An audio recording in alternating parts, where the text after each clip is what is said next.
आपके हिसाब से कैसे लेकर के जाते हैं बिजनेस को नेक्स्ट लेवल पे? Always taking a risk. Always taking a risk. Yep.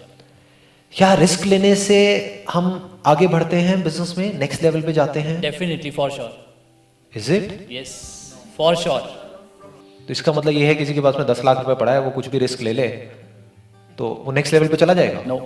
Can we use a term calculated risk, Exactly. Right, Calculated. Rather than risk? Exactly.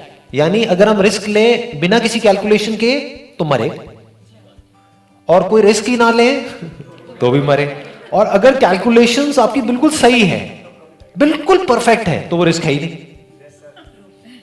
Clear है ना? हाँ बोलिए।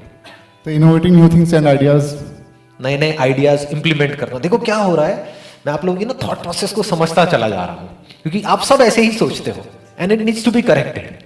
आइडियाज की कमी नहीं होती है, इनफैक्ट एक्सेस ऑफ आइडियाज होते हैं। मैं सही कह रहा हूं, गलत कह रहा हूं? हजारों आइडियाज आ जाते हैं, लेकिन आपके पास में जो टाइम है वो लिमिटेड है, रिसोर्सेज लिमिटेड है। अब क्या करें उन आइडियाज का? So ideas is not the answer if you want to take your business on the next level. In fact business में एक अच्छे आइडिया से ज्यादा जो इंपॉर्टेंट है वो है कि किन आइडियाज को आप रिजेक्ट कर रहे हो। मतलब इससे इंपॉर्टेंट कि आप किन आइडियाज को इंप्लीमेंट कर रहे हो, इससे बड़ी जो आपको क्वालिटी चाहिए वो ये है कि कैसे आइडियाज को रूथलेसली छोड़ा जाता है। चाहे वो आपकी टीम ने दिया, वहां पर तो छोड़ना बड़ा सिंपल होता है कि भाई मैं बॉस हूं, चल भाई तूने आइडिया दिया तो बेकार ही होगा, छोड़ दिया। बट हमने खुद एक आइडिया हमारे माइंड में आया है, तो वहां पर पूरी तरह से अनबायस्ड होना बहुत इंपॉर्टेंट है। चाहे वो आइडिया यहां से है, चाहे वहां से है, कहीं से भी है। बेकार है तो बेकार है, बढ़िया है तो बढ़िया है। मतलब उस आइडिया की हमको पहले डेप्थ में जाना है, जो बेकार है उसको छोड़ते चले जाना है। यानी कम चीजें करनी है लेकिन उसको अच्छे से करनी है। Business is not about doing too many things. गलतियां क्या होती हैं जब हम एक काम शुरू करते हैं? आप एक वेबसाइट बनाना शुरू करते हो या कहीं से बनवाते हो अपनी वेबसाइट। अब उस वेबसाइट बनाने में आपने कई महीने लगा दिए, होता है नहीं होता है? कभी ये चेंज करो जी, वो चेंज करो जी, ये करो वो करो। सामने वाला भी पागल हो जाता है जो वेबसाइट डिजाइनर है, वो कहता है भैया पहले आप सोच तो लो, आपको करना क्या है, चाहिए क्या है। होता क्या है, हम खुद बहुत ज्यादा डीपली सोच रहे होते हैं अपने काम को। हम कहते हैं ना अपना बच्चा सबको अच्छा लगता है, बदसूरत भी हो तो सुंदर लगता है। जबकि और लोग आते हैं वो देख के कहते हैं ठीक है, क्या हो गया। तो क्या होता है, आप अपनी वेबसाइट बना रहे हो तो बहुत सोच सोच करके बना रहे हैं कि यहाँ होना चाहिए, वहां होना चाहिए। जो बंदा आएगा उसको सबसे मतलब ही नहीं है, वो फटाफट से देखिए नंबर कहाँ है। और नंबर आपने कभी ये सोचा ही नहीं कि उसको आते ही दिखना चाहिए। नंबर आपने कहीं छुपा रखा है ना? बंदे को ढूंढना पड़ रहा है नीचे फुटर में जाकर के, वो कह रहा है भैया ये कहाँ है, या उसको नंबर चाहिए, आपने नंबर ही नहीं दिया, एक बस कॉन्टैक्ट फॉर्म दे करके छोड़ दिया। वो बंदा आ गया किसी तरीके से, आपने मार्केटिंग करी, वो वहां तक पहुंच गया, उसने कहा कौन भरेगा फॉर्म, छोड़ो बेकार है, साइट बंद। और आपने 1 साल लगाया ऐसी साइट बनाने में। समझ गए मैं क्या कह रहा हूं? Ideas is not the answer, taking a risk is not the answer. In fact बहुत बार ऐसा होता है बिजनेस में जहां पर रिस्क लेने की जरूरत ही नहीं होती है, हम अननेसेसरी रिस्क ले रहे होते हैं। It's not required. इनफैक्ट अगर मैं ऑनेस्टली बताऊं तो मैंने बिजनेस में कभी भी कोई मेजर रिस्क नहीं लिया है। पीसफुली आराम से काम करता हूं। शुरू कहां से किया था? 10-12 हज़ार रुपए से। तो मुझे नहीं लगता कि कोई बहुत ज्यादा हमको पैसा चाहिए। ये सब नोशंस हैं जो हमारे दिमाग में घुसे पड़े हैं, मिथ है ये कि बहुत पैसा चाहिए, बहुत ये चाहिए, बहुत आइडियाज चाहिए, या कोई एक्स्ट्रा ऑर्डनरी आइडिया चाहिए। कुछ नहीं चाहिए। इनफैक्ट आइडिया क्या है अगर सिंपल वे में देखा जाए, बेस्ट आइडिया क्या है और वो कैसे मिलता है? If you need an idea, really an idea to take our business on to the next level, समझने से कि जो हमारे क्लाइंट्स हैं उनको क्या चाहिए। अभी सुनने में आपको बड़ा क्लीशे लगेगा, आप कहोगे यार इसमें क्या है, ये तो पता है, लेकिन आप खुद अपने आप से सच बोलो कि आप जो काम कर रहे हैं उसमें दिन में कितने घंटे आप ये स्टडी करने में लगाते हैं कि मेरे क्लाइंट्स को क्या चाहिए, और कितने घंटे ये स्टडी करने में लगाते हैं इंटीरियर कैसा होगा ऑफिस का, ये कैसा होगा, वो कैसा होगा। समझ गए? हाँ, तो वहीं फंसे रह जाते हैं। जो करने वाला काम है वो एक्चुअल में हम कभी नहीं करते। हमारा जब काम शुरू हुआ था तो उससे पहले जब ये इमेजेस बाजार वाला बिजनेस शुरू हुआ था, I personally went to around 100 agencies जो हमारे पोटेंशियल क्लाइंट थे, और उनसे जाकर के डीपली समझा था कि क्या हो रहा है।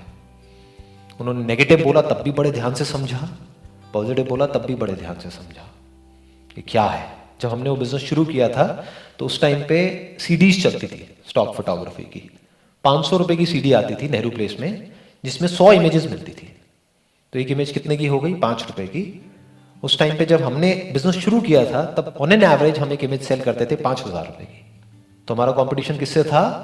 5 रुपए वर्सेस 5,000 रुपए। तो सबने क्या कहा था कि कोई नहीं लेगा। And we are the market leaders in India.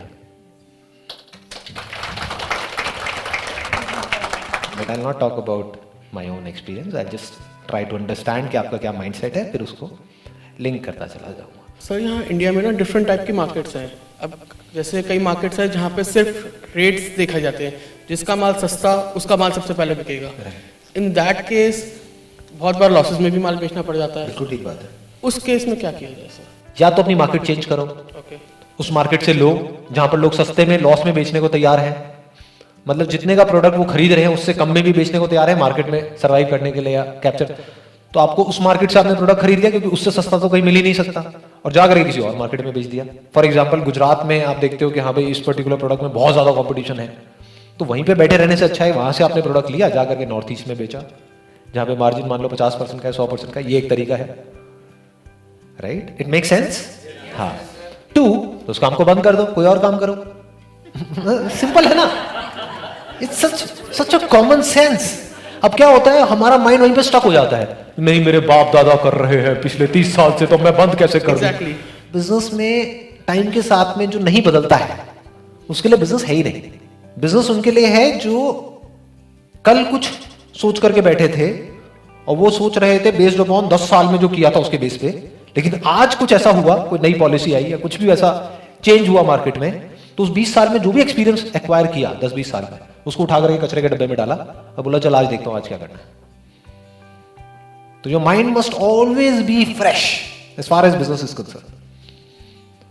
जैसे ही आपको नजर आए कि इस मार्केट की धज्जियां उड़ गई है, कंपटीशन कट थ्रोट है, मार्जिन ऑलमोस्ट जीरो हैं या नेगेटिव में जा रहे हैं, सस्टेनेबल ही नहीं है वो बिजनेस, और हम फिर भी वहां पे अड़े हुए हैं, और इससे भी बुरा क्या हो सकता है, उसी तरह से कर रहे हैं जिस तरह से पिछले 20 साल से करते आए हैं कि भाई हम तो ऐसे ही करते आए हैं तो अब तो ऐसे ही करेंगे, पहले भी तो किया था और देखो हम कहां पहुंच गए थे, तो आज भी हम ऐसे ही करेंगे, तो मरोगे। सड़क पे आओगे। बिजनेस के लिए अकॉर्डिंग टू मी 3 चीज होनी चाहिए, पैशन, विल पावर और तीसरा आउट ऑफ बॉक्स थिंकिंग। अगर आपके पास पैशन है तो आप कोई से भी बिजनेस में घुसोगे, आप उसमें कर दोगे। जैसे आप कहते हो करना है करना है करना है, करके दिखाना। नहीं अंकल, ऐसा नहीं है जो आप बोल रहे हो। यही होता है प्रॉब्लम, थियोरेटिकली समझते हैं ना कि मेरे अंदर पैशन होगा तो मैं बिजनेस में सक्सेसफुल हो जाऊंगा। बहुत लोग बहुत पैशन के साथ बहुत काम करते हैं और बुरी तरह से फेल हो जाते हैं। बिजनेस में पैशन से ज्यादा जरूरी पेशेंस है। बड़े आराम से ठंडे दिमाग से समझ करके सिर्फ एक चीज फिगर आउट करनी होती है एक बिजनेस के अंदर।